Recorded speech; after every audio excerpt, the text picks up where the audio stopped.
ಯುದ್ಧಗಾರ ನೀಯಾದರೂ ಪಾಂಡವರ ಪಕ್ಷಪಾತಿ.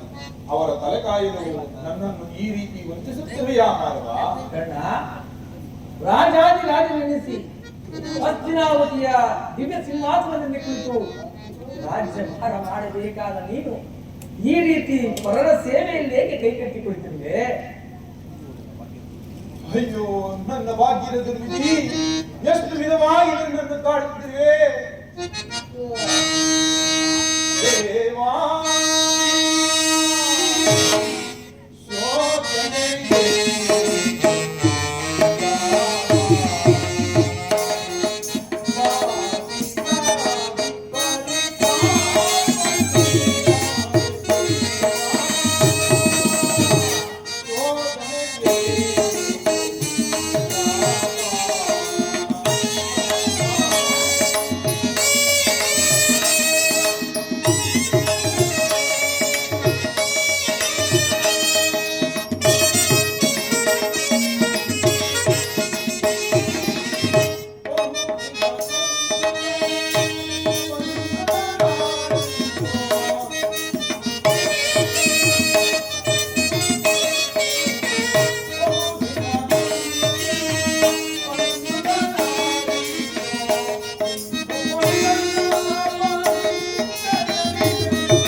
ತಾವು ಹೇಳಿದ ಮಾತು ಸತ್ಯವೇ ಆಗಿದ್ದ ಪಕ್ಷದಲ್ಲಿ ಪ್ರವರಾಜ ನನ್ನನ್ನೇ ನಂಬಿದ ಆ ನನ್ನ ಸ್ವಾಮಿಗೆ ದ್ರೋಹ ಮಾಡುವುದು.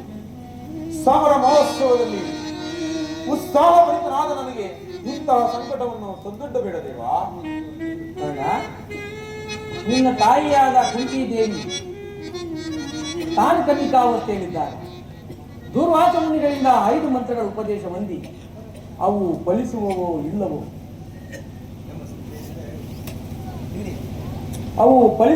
ಇಲ್ಲವೋ ಎಂಬ ಸಂಶಯದಿಂದ ಅವುಗಳಲ್ಲಿ ಒಂದಾದ ಸೂರ್ಯ ಮಂತ್ರವನ್ನು ಜಪಿಸಲು ನೀನು ಜನಿಸಿದೆ. ಅವಿವಾಹಿತೆಯಾದ ನಿನ್ನ ತಾಯಿ ಲೋಕಾಪವಾದಕ್ಕೆ ಹೆದರಿ ನಿನ್ನನ್ನು ಗಂಗಾ ನದಿ ತೀರದಲ್ಲಿ ಏರಿಸಿದೆ. ಆಗ ಭಗೀರಥರೆಂಬ ಸೂತರ ಕೈಗೆ ಸಿಲುಕಿ ಅವರಿಂದ ಬಹಳ ಪ್ರೀತಿಯಿಂದ ಪೋಷಿಸಲ್ಪಟ್ಟಿದೆ. ಕರ್ಣ, ಪರಮಾತ್ಮ, ಈಗಲೂ ನನ್ನ ಸಂಗಡ ಬಾ. ಆ ಪಾಂಡವರನ್ನು ಕೌರವರನ್ನು ನಿನ್ನ ಪಾದದ ಮೇಲೆ ತಂದು ಕೆಡುವುದು. ಅವರಿಂದಲೂ ಸಮಸ್ತ ಸಾಮಂತ ರಾಜರಿಂದಲೂ ಒಲೈಸಿಕೊಂಡು ಹಸ್ತಿನಾವತಿಯ ದಿವ್ಯ ಸಿಂಹಾಸನದ ಮೇಲೆ ಕುಳಿತು ರಾಜ್ಯಭಾರ ಮಾಡುವುದೇ. ಪಾಂಡವರು ನನ್ನ ಸಹೋದರರೇ ಆಗಿದ್ದ ಪಕ್ಷದಲ್ಲಿ ಭೀಮಾರ್ಜುನರು ನನ್ನನ್ನು ನೋಡಿದಾಗಲೆಲ್ಲ ಹೇ ಸೂತ, ನೀಚ, ಹೀನ ಕುಲದವರನ್ನು ಯಾಳಿಸುತ್ತಿದ್ದರು. ನಾನಂತಹ ನಿಮ್ಮ ವಿಚಾರ ಅವರಿಗೆ ತಿಳಿಯದೇ ದೇವಾ. ಕರ್ಣ, ತಿಳಿಯದು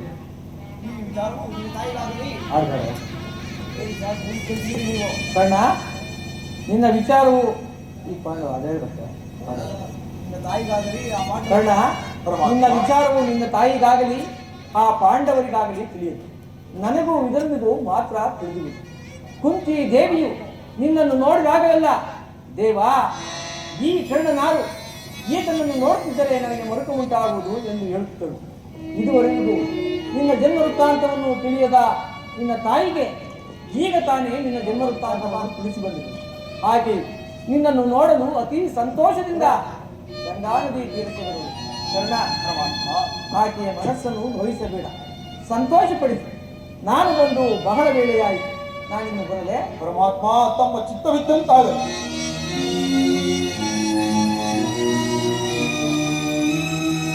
ಪರಮಾತ್ಮನು ಹಿಂದಿಗೂ ಅಸತ್ಯವನ್ನಾಡತಕ್ಕ ಪಾಂಡವರು ನನ್ನ ಸಹೋದರರೇ.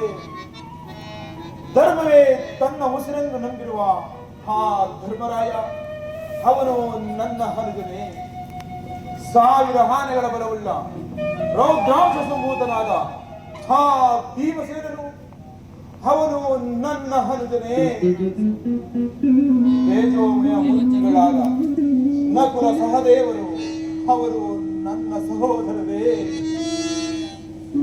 ಪಾಂಡುರಾಜ, ಕುಂತಿದೇವಿ, ಮಾತೃದೇವಿಯರು ನನ್ನ ಜನಕ ಜನನಿಯರೇ. ಪರಶಿವನೊಡನೆ ಸರಿಸಮರಾಗಿ ಹೋರಾಡಿ ಪಾಶುಪದಾಸ್ತ್ರವನ್ನೇ ಪಡೆದು ದಶನಾಮಗಳಿಂದ ದಶ ದಿಕ್ಕುಗಳಲ್ಲಿಯೂ ದಿಗಂತ ಕೀರ್ತಿ ಜ್ಯೋತಿಯಾಗಿ ಯಾರೊಡನೆ ಯುದ್ಧಕ್ಕೆ ನಿಂತರೂ ಅಪಜಯವನ್ನೇ ಹೊಂದದ ಭಾರತ ನನಗೆ ಕಡವೈರೆನಿಸಿದ ಆ ಅರ್ಜುನ, ಅವನು ನನ್ನ ತಮ್ಮನೇ. ಅಯ್ಯೋ ಅರ್ಜುನ, ನಿನ್ನನ್ನು ಕೊಲ್ಲುವುದಾಗಿ ಶಪಥ ಮಾಡಿ ಬಂದಿರುವುದಲ್ಲ. ನಿನ್ನ ಶಿರಸ್ಸು ಈ ಭೂಮಿಯ ಮೇಲೆ ಬಿದ್ದು ರಕ್ತದ ಮಡುವಿನಲ್ಲಿ ಕೊಚ್ಚಿಕೊಂಡು ಹೋಗುವುದನ್ನು ಈ ಪಾಪಿ ಕಣ್ಣುಗಳಿಂದ ಹೇಗೆ ನೋಡಲಿ? ಯಾವ ಪೂರ್ವ ಜನ್ಮದ ಪಾಪದ ಫಲವಾಗಿ ಸೂತಕಲಕ್ಕೆ ಸಿಲುಕಿದನೋ ಈ ಚಿಕ್ಕದಾದ ದೇಹಕ್ಕೆ ಅಪಾರವಾದ ಬೆಂಕಿಯನ್ನು ತುಂಬಿಕೊಳ್ಳಲು ಸಾಧ್ಯವೇ? ಇದುವರೆಗೂ ಬಂದು ವರ್ಗದವರಾರೆಂದು ತಿಳಿಯದೆ ವ್ಯಥೆಪಡುತ್ತಿದ್ದ ನನಗೆ ಇಂತಹವರೇ ಬಂದು ವರ್ಗದವರೆಂದು ತಿಳಿದ ಬಳಿಕ ಎಂತಹ ಉಭಯ ಸಂಕಟ ಪ್ರಾಪ್ತಿಯಾಯಿತು. ಅಯ್ಯೋ ಪಾಪಿಕರ್ಣ,